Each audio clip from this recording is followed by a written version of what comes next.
Hello friends, welcome back to my channel SRK drama explain. Friends, ये video मैं लोगों के एंटरटेनमेंट के लिए बनाती हूँ, so please watch full, share, subscribe and like this video. Friends, अगर आप लोगों ने वीडियो का पार्ट 1 नहीं देखा है तो जल्दी से जाकर मेरे चैनल को सब्सक्राइब कर दीजिए, जिसकी वजह से आपको मेरी हर वीडियो की नोटिफिकेशन मिलती रहेगी। इस पार्ट में दिखाया जाता है कि चैन अपना काम करती है, लेकिन उसमें मौजूद दूसरे वर्कर्स उसके काम को बढ़ाने की कोशिश करते हैं और साथ ही साथ मैनेजर से भी उस पर डांट लगवाते हैं, जिस पर चैन बहुत ज़्यादा उदास हो जाती है। वहाँ पर उसे बताया जाता है कि तुम कितने केयरलेस हो, तुम्हारी वजह से इतनी महंगी क्रीम गिर गई है, लोगों की डिमांड इतनी ज़्यादा है इस क्रीम के लिए, तुम्हें कभी मालूम है? अगर तुम ओनर होती तो तुम्हें मालूम पड़ता। और उसे सफाई करने के लिए कहा जाता है। चैन सफाई कर लेती है।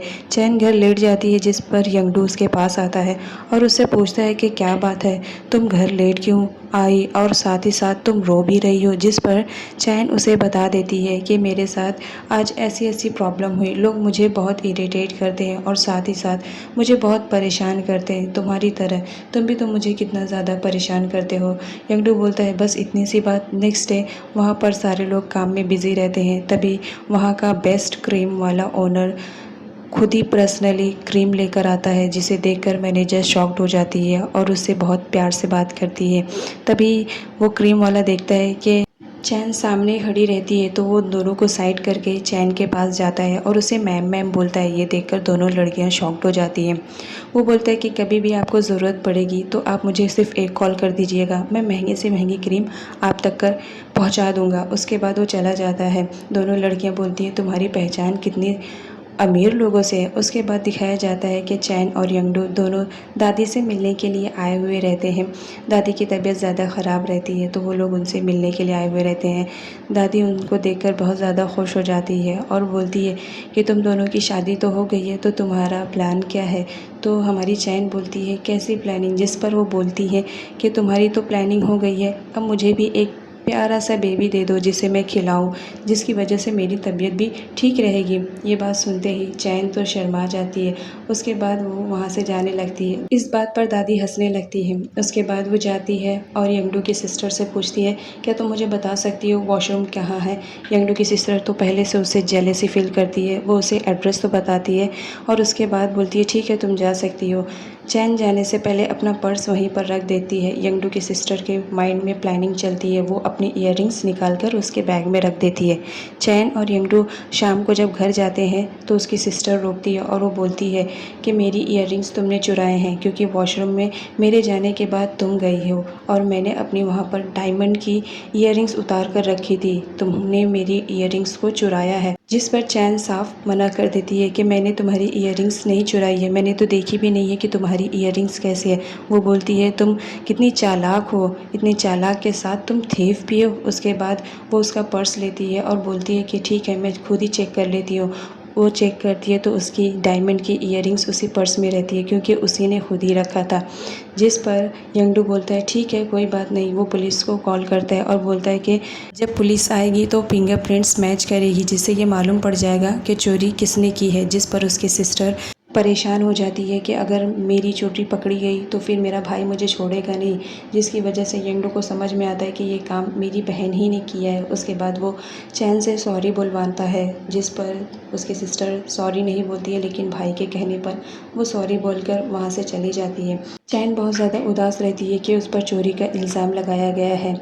उसके बाद नेक्स्ट सीन में दिखाया जाता है चैन काम करती है, तभी वहाँ पे उसका बेस्ट फ्रेंड शीन आता है, जो कि उस कंपनी का ओनर रहता है।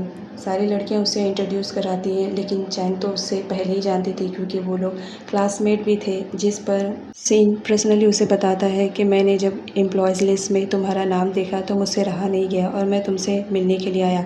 उसके बाद वो अपनी मॉम के घर जाती है, जहाँ पर उसकी मॉम दूसरे घर में शिफ्ट होने के लिए जा रही थी। चैन मना करती है कि मत जाइए, इस घर से हमारी कितनी मेमोरीज़ है, लेकिन चैन की मदर तो ग्रेडी रहती है। वो साफ मना कर देती है, बोलती है मेरे पास इतने ज़्यादा पैसे हैं तो मैं क्यों ना खर्च करूँ, क्यों ना ऐशो आराम में रहूँ।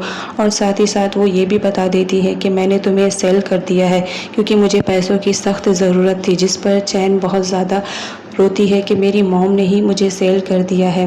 उसी वक्त यंगडू आ जाता है और उसे हक कर लेता है, बोलता है मैं जब तक हूँ तुम्हें परेशान होने की ज़रूरत नहीं है। चैन तो बहुत ज़्यादा रोती है कि एक मॉम ने एक डॉटर को ही सेल कर दिया, उसके बाद वो उसे घर लेकर आता है। बारिश में भीगने की वजह से चैन की तबीयत ख़राब हो जाती है, तो यंगडू उसे मेडिसिन देता है और बोलता है तुम फ़िक्र मत करो, जब तक मैं हूँ तब तक तुम ठीक ठाक हो। चैन बोलती है तुम्हारी वजह से तो ये सब हुआ है, अगर मेरी मॉम ने मुझे सेल भी कर दिया था तो तुम्हें मुझे ख़रीदने की क्या ज़रूरत थी।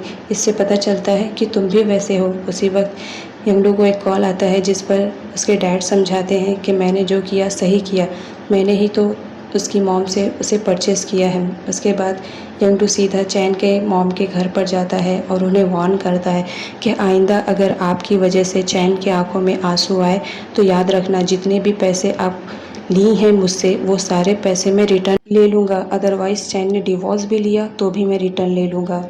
जिसकी वजह से उसकी मॉम बहुत ज़्यादा परेशान हो जाती है। यंगडू जब घर आता है तो चैन की तबीयत बहुत ज़्यादा ख़राब रहती है, तो वो रात भर उसकी पट्टियाँ बदलता है और वहीं पर ही सो जाता है। ये देखकर चैन तो बहुत ज़्यादा शॉक्ड हो जाती है कि ये इतना अच्छा है। उसके चैन किसी से कॉल पर बात करती है और घर जाती है खुशी खुशी।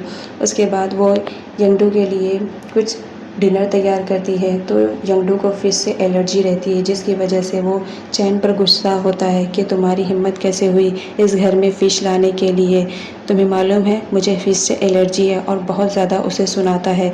जिस पर चैन बहुत ज़्यादा शॉक्ड हो जाती है कि ये इस टाइप का आदमी है, वो तो रोती ही रहती है। चैन एक रिच फैमिली से बिलोंग करता था, तो वो किसी चीज़ को भी इग्नोर नहीं करता था, वो हमेशा अपनी ही भली करता था। ये देखकर चैन शॉक्ड हो जाती है और सोने के लिए चली जाती है। चैन की आँख खुलती है तो वो देखती है कि सामने यंगडू रहता है और वो उसके बेड पर आता है और उसका गला दबाने लगता है कि तुम्हारी हिम्मत कैसे हुई, क्या तुम कोई एजेंट वगैरह हो जो तुम मुझे मारने के लिए आई हो। उसके बाद वो नाइफ़ से उसको मारने की कोशिश करता है। वैसे ही चैन की आँख खुल जाती है।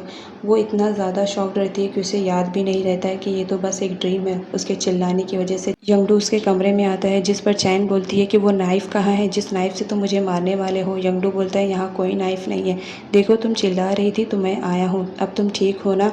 उसके बाद नेक्स्ट डे चैन को दिखाया जाता है कि वो बैठे रहती है और मैनेजर से पूछती है क्या किसी को फ़िश से एलर्जी हो सकती है, जिस पर मैनेजर बताती है कि हाँ मेरे भी भाई को फ़िश से बहुत एलर्जी है। तो वो बहुत रूड बिहेव करता है अगर उसके सामने फ़िश आ जाती है।